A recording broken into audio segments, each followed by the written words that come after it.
100% ఇవి డైవర్షన్ పాలిటిక్సే, వేరే ఏమీ లేదు. ఎందుకంటే చూస్తూనే ఉన్నాం కదా, అంతా ఉత్తిగా నన్ను అరెస్ట్ చేయమన్నారు, లోపలేయమన్నారు. ఎందుకు లోపలేస్తావు? ఎట్లా లోపలేస్తావు? నీలాగా దొరికినరా? ఓటుకు నోటిస్తూ నీలాగా రెడ్ హ్యాండెడ్గా పట్టుబడ్డారా? ఎట్లా, ఏ కారణంగా? ప్రతిదీ లెక్క ఉన్నది. ప్రతిదీ ఏం జరిగిందో, ఈ కార్ రేస్ విషయంలో ఏం జరిగిందో లెక్క ఉన్నది. నువ్వే లెక్కలు పెట్టనోడివి. ఇప్పటికిప్పుడు చెప్తా ఉన్నారు జిహెచ్ఎంసీకి వీళ్ళు వచ్చిందంటే మరి కోట్ల రూపాయల్లో ఆహారం ఫుడ్ కోసం బిల్లు, వేములవాడ వీళ్ళు ఏంటంటే లక్షలలో కోట్లలో ఫుడ్ కోసం బిల్లు. ఎటు పోతే అటు అవినీతి కాంగ్రెస్ హయాంలో జరుగుతూ ఉన్నది. ఎటు పోతే అటు కేవలం భోజనాలకే కోట్ల రూపాయల. ఇదేం పాలన? ప్రజలకు మీరు ఏం చేస్తారు? ప్రజలకు పంచాలి కదా.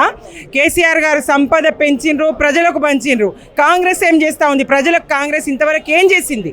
ఒక ఉచిత బస్సు తప్ప, అది కూడా కొన్ని బస్సులకు తప్ప, మహిళలకు చేసింది లేదు, రైతులకు చేసింది లేదు, విద్యార్థులకు చేసింది లేదు. 50 మంది తెలంగాణ ప్రజలకు గోస పెడుతున్నది కాంగ్రెస్ తప్ప ఒరిగిందేమీ లేదు, జరిగిందేం లేదు. పాలన చేతగానితనం స్పష్టంగా కనిపిస్తా ఉంది.